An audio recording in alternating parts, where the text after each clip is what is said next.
When we look at the psoas, we need to see how closely related it is to the kidneys, to low back pain. And if the psoas is really tight, it could be causing a displacement at the hip. And while it is quite a reactive muscle, I prefer to use muscle energy techniques to treat this. You need to consider that if it is really tight, it could be causing an inhibition in the glutes to fire. So if we do loosen up that one side, it'll allow the athlete to fire their glutes more and stabilize their core, which is what you want to have that nice balance and good reciprocal relationship in the hips as they're doing their sport.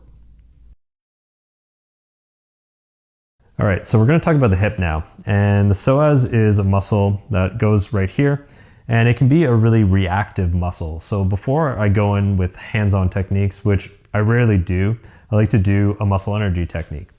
So for this one, what I'm going to get Jeremy to do is I'm going to get him to take this leg, and then I'm going to get you to put your hands around your knee. And we can already tell that by doing this that Jeremy has a really tight psoas on this side. But what I'm going to do is I'm going to get him to place his foot along my hip, and then I'm going to raise this leg up.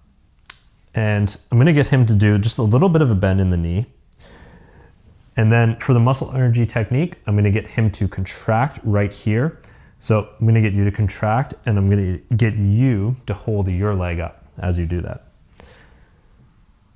And he's contracting for 10. He's activating this area. He's activating his quad. But the target and focus is on making sure that this is activating. And after the 10 seconds, I'll get him to relax, so you can gently bring his leg down. And then as he does that, you can provide a little bit of overpressure after he's relaxed and push his leg down. And Jeremy, do you feel stretch in your psoas with that? And once again, because this is such a reactive muscle, you don't want to do anything that's too abrasive. You don't want to force the leg down. All you really need is these kind of fingertips and to push the leg down a bit. And that will be a different range of motion for different people. So it's all about communication with the client at this point. And then you can bring it back up. And I like to do this about 3 times. So I'll hold his leg there, and then I'll get him to contract, and his focus is on this area in the psoas. And then I'll get him to relax, bring his leg down, you can hold it, and then stretch it out. He can also increase the stretch himself if he wants to by pulling his leg closer into his body, which stretches out that muscle even more. But with Jeremy, he's struggling a bit here. So we're just gonna get him to bring that back and place his foot along the side of my body. And then you'll notice that after the second or third pass of doing this technique, that the client will have a little bit more range of motion and be able to move a little farther.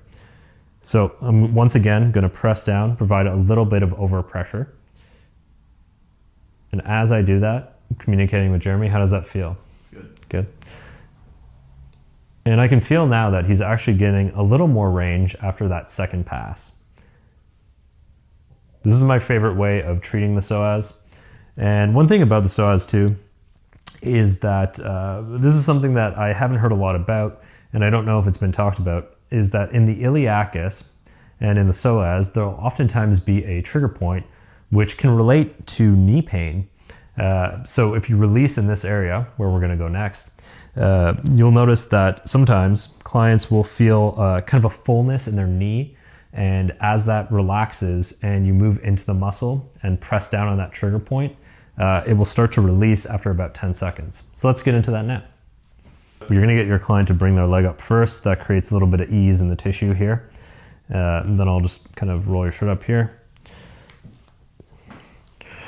And so for this technique,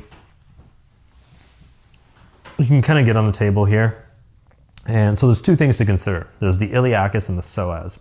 And they've oftentimes shown under dissection that the iliacus and psoas actually get bound together, especially if you're someone who works out a lot. So with this, you're just kind of sliding your fingertips around the hip here. So you're just kind of curling in. And the motion here is kind of more of a lilting your fingertips in There's not a lot of pressure. And with Jeremy, I can tell that it's just so tight that it's hard to get in here. And as you guys can see right now, I'm just trying to get into the iliacus. And if you get someone a case like this where it is quite difficult to get in, what you can do here is I'll place my hands on his quadricep, and then I'll get him to contract into my hands right now. So I'll get you to do a little contraction here. And hold that for 10 seconds and get them to relax. And relax this area. And you can do this as a precursor to doing this technique because it is quite contentious and hard to get into this area. But as you get in, one thing you're doing here is you're kind of flicking your fingertips to get to the psoas. But before you do that, when you're sliding in, you're creating this kind of gap between the iliacus and the psoas. As you're kind of like flicking your fingertips like this. And to know you're on the muscle, I'll actually get Jeremy to contract his quadricep. And there I can feel that I'm on the psoas right now. And I'll get you to relax. And this is kind of a delicate art to work on the psoas. So as you're doing this, you want to make sure that the client's relaxed. There's a pillow under their head. You're working with the breath. So get the client to take a deep breath in through the nose and then slowly out through the nose. And as they breathe out, you can slide your fingertips in just a little bit more. And you're creating that space between the iliacus and the psoas. In the case of someone with knee pain, you'd be looking for trigger points. So once again, this would be communication with the client. As I'm going into this area, I'm pressing down and I'm communicating with Jeremy or whoever my client may be. And you're seeing if they feel a bit of tension as you're pressing in that area into the knee. And if they do, you actually want to provide a bit more pressure, which is going to make the client want to jump off the table.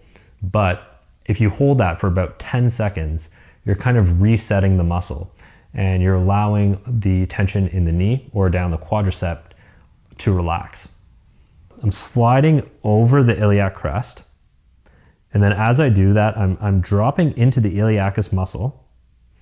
And then I'm flicking out slowly to create the space in between the two. And then as I get more comfortable, I move more into the psoas. With the psoas, also one thing is that you want to make sure that you treat both sides, because treating one side will leave the client feeling lopsided, kind of disoriented. And in Jeremy's case, actually, we found something interesting where pressing down on the psoas on this side actually related to pain on this side. So these are all things to take note of and to make sure that you're communicating the whole time with your client as you're going on through the treatment sessions.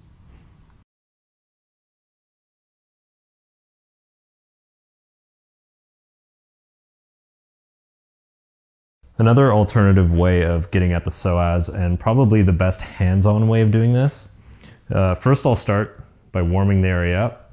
I'll just roll out the leg, and that just helps to relax everything down this chain. You just do that for a little bit. And then once you're done that, get the client to bring their leg up. And you can come on the table and just take their leg. And then what we're doing here is similar to what I showed earlier. So you're finding the iliac crest and you're just sliding off that into the psoas muscle. And this works really great. It's a strain counter strain technique.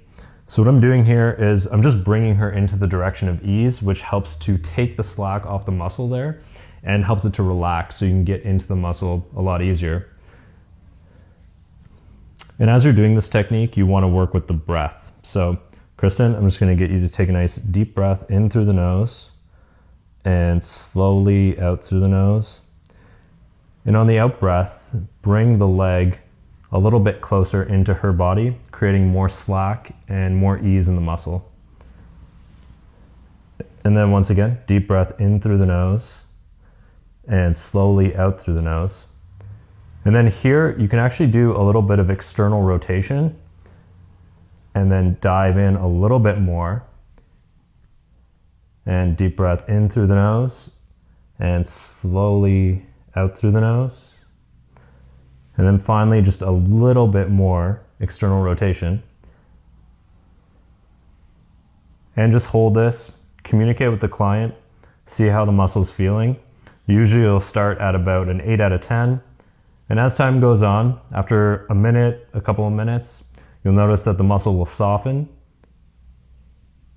And this technique works really, really well.